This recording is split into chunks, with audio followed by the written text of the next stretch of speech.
This is the People's Countryside Environmental Debate Podcast, and we're breaking from the normal format of answering listener questions because we're running a bit low on them at the moment, and we're going to have a break from answering those just to allow you time to get more in so we can stockpile them.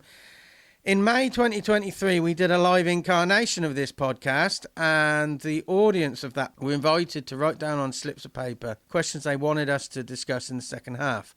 And what we're going to do, we're going to pick one of those questions for the day's episode, focus on it.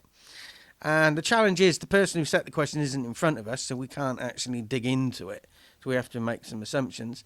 And then see where we go. I'm Stuart the Wild Man Mabbott. My job is getting people connected with nature in as many ways as I possibly can to make it part of daily life.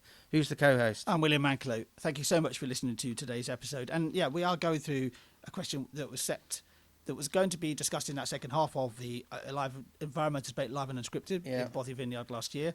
There were so many questions sent in, weren't there? Yeah. Before we carry on, though, what is your biggest takeaway from the event last year? To be ultra organised and not to be too flexible to cater for every audience member's need. I know you have to make things accessible, and for the disabled and various requirements, but you also have to have a limit to that. You have to have because it starts impacting on the quality of what you produce. For example, people turning up at the last minute and expecting to pay on the door. It should be paid for. It should be booked in advance, and then you've got that all that stress taken out of the event. You've removed the customer, the client, the audience member has paid for it there and then. And so that they've still got that expenditure in their mind when they're experiencing the event. It's nice to actually get people to have made the purchase and take that purchase out of the mind for a few weeks and then turn up at the event. Because, I don't know, we all do it. Am I getting value for money here? Yeah. And actually paying for something in the future. It's a bit. I find it when I go on holiday, we like to be able to have paid for that before we come back, so that we don't kind of come back and go, oh, we've still got this to pay for this holiday, because it kind of takes away from the experience. Another thing was there was a couple of people who we organised all this all online and through email and that, and there was food laid on, and there was one person who wasn't telling us what their dietary needs was, so we couldn't put a defined meal against their name. And so one of the other organisers said, they don't use email that much, even though they booked everything online. Maybe a phone call would do. It's sort of like you have to set this structure. This particular event was all done online, all done in advance. It's not our problem that somebody doesn't use email. Don't look at their emails. Well, they use email, but they don't look at it very often to be able to answer quickly what you need to organise their event for their benefit. Yeah, so it's sort of like you can't flex too much. So the structure needs to be there, and that's when we definitely learned from both of these events we put on. We did the pilot, and then we've done the actual full. That was the first full Environmental Debate Live and Unscripted. It does sound like I'm trying to exclude people with what I'm saying, but I'm not. It's sort of like, to organise something properly, people need to fit in with us as well as us fitting in with them. Yeah, it needs to be a structure. My biggest takeaway is I was the person with the roving mic on the day, and is to not allow somebody too much time on the microphone and to dominate the conversation, and also try to manage those people that that one particular person who was late and arrived and he was talking without the microphone as well. Yeah, actually, believe it or not, I've just looked at the question. We're all talking about this guy who left the question. Am I really? Yeah, you really are. Yeah, there was somebody who turned up right. You could turn up at the, we had a start time. We said that you can just pay for the, you could pay for a walk beforehand. Do you remember this? Pay for a walk beforehand, or just turn up for the event, and then there was food at the end if you wanted it. So there was 3 pricing structures. Yeah. No, okay. He only wanted to turn up at to do the event, but he turned up just as it was starting. He wanted to pay just as it was starting, so it distracted us away from actually announcing it. And then it's a great question he left. But he did have a tendency to dominate the mic, and if he didn't have the mic, he would just talk anyway from the audience. Anyway, I liked him, nice enough bloke, but it taught us to actually, especially me, to if somebody starts talking who isn't invited at one of these events, to actually cut them off and say, no, wait until the mic's with you. Yeah. It's about... I do sound a little bit dictatorial on this, but you asked me what my takeaways were. But that was my takeaway. Yeah. That's my own takeaway, not to allow We need to be in control. Not to allow somebody who's not on the microphone to try and dictate the conversation and push it in their direction, because there was many people in that place that probably also wanted to talk but felt they probably couldn't because you had somebody trying to dominate the conversation. Yeah. And it's the same with the disability. We needed to cater for every disability where we could, but we can't have too much flex that because otherwise it becomes disorganized. Yeah, again, it goes back to structure, doesn't it? Yeah, if somebody has got a severe disability, it meant that they're going to get to the site slower from the car park, then we needed to arrange for them to get there earlier and have like a chaperone to get them there, not ask them to get there at the same time as everybody else. When I asked what was the impact of the last year's event, I didn't think we'd go off on this much of a tangent. Anyway, so what's Daryl's question? We got the mic now. We're dominating it. Daryl's question. Love you, Daryl. Given human population growth and consumerism is so impactful, should we think about a one-child policy like China did, and build our population through immigration? I don't. Well, one of the having a child has a big environmental impact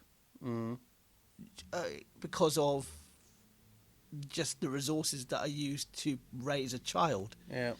Particularly if I think about disposable nappies as a good example. But it there's a lot of resources. It has its own impact. But can you really limit?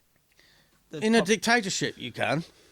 Because does China still have? I have no idea. I do policy? know they. I don't think they do. I know there's I don't think they necessarily do, but I know there are some places in the world that they don't necessarily have a one-child policy, but they prefer males, boys, babies. Yeah. And there are some countries where the baby girls strangely die. Yeah. Or they disappear or get adopted out. Yes. I think there is potentially a place for a control like that, but I do also believe we already produce enough food to feed the world's population, but the disparity between the haves and the have-nots is not there. And we've already produced enough grain and wheat and all the rest of the family of grass family, shall we say? Yes. Because it's a member of the grass family. It is, yes.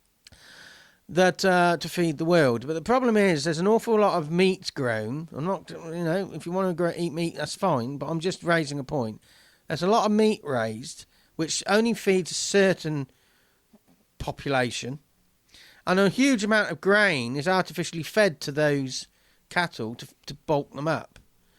So it's the redirect. You can eat meat. There is place to eat meat. I do. Yes, veganism, great. I eat a lot of vegan stuff. But I do think there is room to eat meat in the world. It's just how we do it, how we produce it. But the immigration side, should we rely on immigration? Then you start having the border barriers, don't want any foreigners coming in and all the rest of it. And we're going to have, financial and environmental forced migration coming up soon. So we're going to have to start facing it. I would say that's already happening, that second part there. I think there is room for moving the population around the world to better places. I want to pick up on 2 points of this question. So let's talk about the human population growth in particular, and the driver behind the human population growth is the advancement of medical science, which has allowed us to eradicate or at least control serious conditions, serious diseases. No, but that's death, not the birth rate. No. That's keeping people alive longer, but it's not increasing the birth rate. Yes, but it's allowing people to live longer and have a more opportunity to have children. Okay. So okay. if because the infant mortality rate has dropped, that means the people are going to get old enough and have children of their own, which means there's more opportunity for the population to grow. So the biggest driver for me for the population growth of the world is medical science, because we've been able to control diseases and understand them a lot more.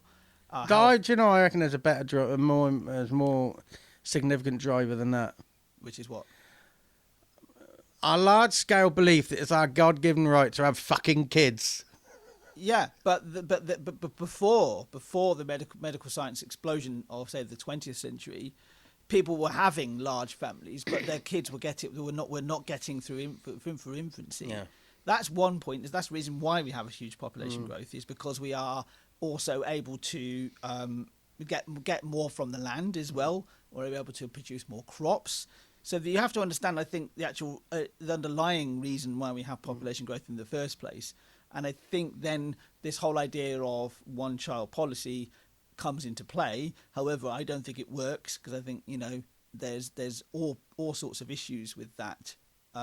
Actually even being able to enforce it, as you say, it's like a dictatorship. Yeah. The other side of things is, this whole idea of, we're not going to have very many. And now I'm guessing that Daryl is talking about the United Kingdom here, because, saying that we should we have a one-child policy and build our population through immigration. So it's obviously talking about a closed system like a country. Now, what are we going to rely on other countries to populate the country? That doesn't really make sense. That's what he's saying here. My take on that is limit the amount of children we're producing in this country, and then you have immigration to, like, older people who are in the workforce. But then you still get a disparity of what happens when they get older. Where are the younger people coming from? But how do you limit somebody's procreation? Yeah. How do you actually limit you that? can only, if you keep the conversation out there, and you get people questioning, okay, we'll just have kids. This is what, when I get to this age now, I have kids. Get people to question these rites of passages.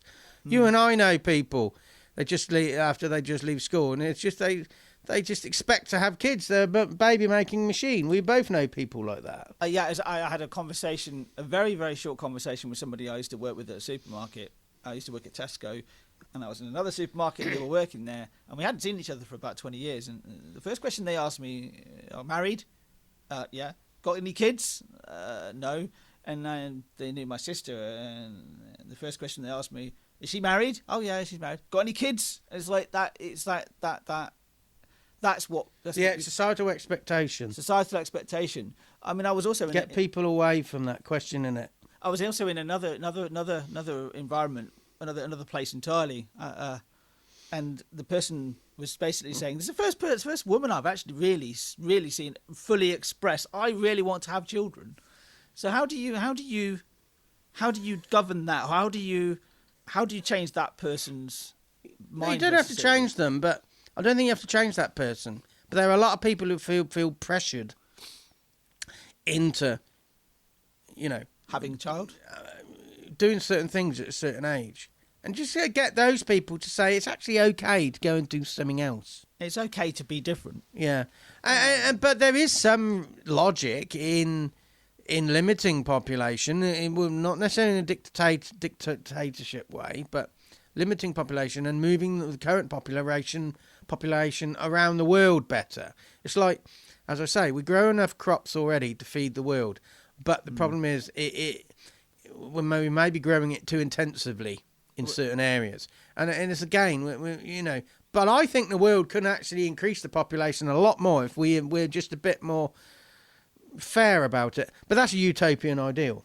So the topic of immigration is quite a big topic. Let them all in. We're all foreigners in the UK. For certain political parties, it's a very big topic for them.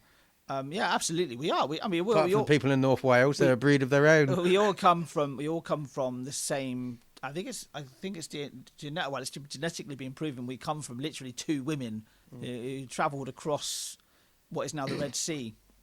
From Africa to I think it's now what is Yemen now, we can pretty much cut.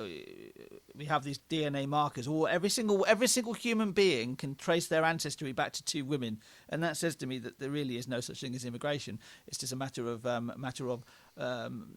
political and country alliances. Artificial boundaries. Artificial boundaries. Yeah, I mean, I'll go off on a bit of a tangent here. There are no tangents. One of my bugbears when it comes to people in the UK going, oh, the weather in this country is terrible. It's nothing to do with the bloody country. Excuse my language, but it's nothing to do with the bloody country. We're on an island, for crying out loud. We're surrounded by water.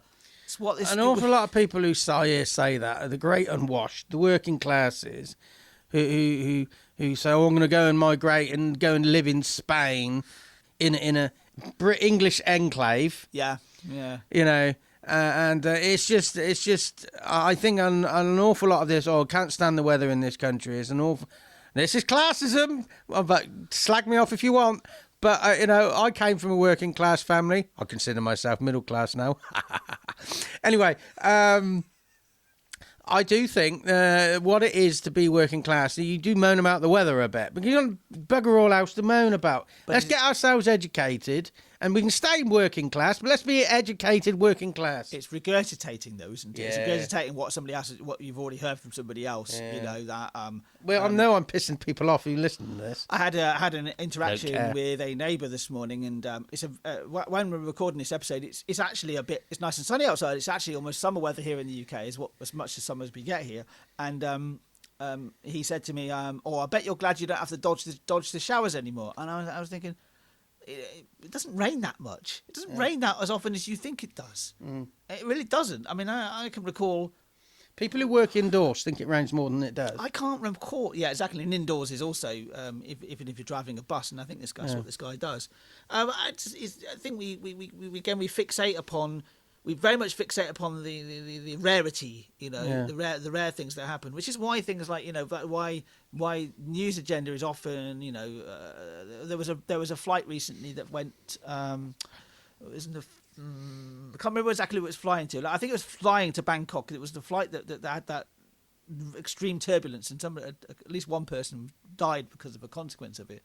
And about 2 or 3 weeks after it, there was I saw a lot of articles saying, is turbulence on the increase? Is it dangerous? Is it this? Is it that? And it's because we fixate upon one incident. If you think about how many planes fly every day, if I look at Flight Radar, which is one of those tracking sites, it's phenomenal how many planes are currently in the air. I think I saw a statistic, something like saying there's about 500,000 to 1 million people in the air at any one time. But this is just one incident out of millions of flights, and because we fixate upon that one thing. That one thing that's gone wrong. Yeah. And that's why people fixate upon the bad weather. I'm sure somebody's going to listen to this. We've had criticism before. So, good. People who listen to this will, if somebody would disagree with you, they might feel inferior or whatever. The idea of this podcast is just get you thinking. Now, William and I may not necessarily, we're spouting this tosh, but we may not necessarily fully agree with what we're each saying. We're just trying to get you to examine it. So even though I've had a great go at the great unwashed and the working classes, think about it. All classes do it, but the migration issue, I find it interesting. A large amount of British people don't want foreigners coming here, but we want the ability to retire to Spain or something. Yeah. But in our little British enclaves. It's using that phrase expat, not immigrant, which is hilarious. It's not. You're not an expat, you're an immigrant. You've emigrated to another country. Yeah, but that's a false bloody boundary, isn't it? We all do this. I've had a go at the working classes, but we all do this. It's cross-class influences here. But just when you actually start moaning about something, just stand back and look, what am I actually moaning about here? Is this a habitual thing? Because everybody around me moans, so I'm just joining in. Yeah. Or am I doing it because I've really got something to moan about? Actually got something to talk about, yeah. Anyway, in action. Do you want to read that question again? I will ask that question. I will read that question out one more time. So this is from Daryl, who attended the Environmental Debate Live Unscripted event we did at Bothy Vineyard in May of 2023. And Daryl's question is, given human population growth and consumerism is so impactful, should we think about a one-child policy like China did and build our population through immigration? So in action, just stand back and just look at your own behaviour, your own views, your own habits, and just think, how are you viewing, how have you viewed building a family? Was it because it was what you wanted to do, or is it social pressure? You did it at certain times, getting a car, buying a house, all these rites of passages. And then just maybe stand back and have a look at your views on immigration. And, if the world used the same measure as some Brits want to use about people coming here, and you were impacted going somewhere you wanted to go somewhere else in the world, would you be a hypocrite by not allowing people to come here, but you want to go there? Or are you a more balanced-minded individual? Yeah. That's the action. My action is to think about the immigration issue, and to think about what your own makeup is, that genetically especially, and your family tree. We often have this very narrow thinking of when it comes to family. There was somebody who I know had posted up saying that they'd met the great grandson and the great grandson of the Victorian engineer Isambard Kingdom Brunel, and to them it was a very oh my god, this is amazing. And I'm thinking, yeah, but they weren't just the product of that one person. You think about your genetics, you are the product of two people. They're the product of two people, that's four people. They're the product of two people, that's eight people. So they're the product of two people, that's 16 people, 32, 64.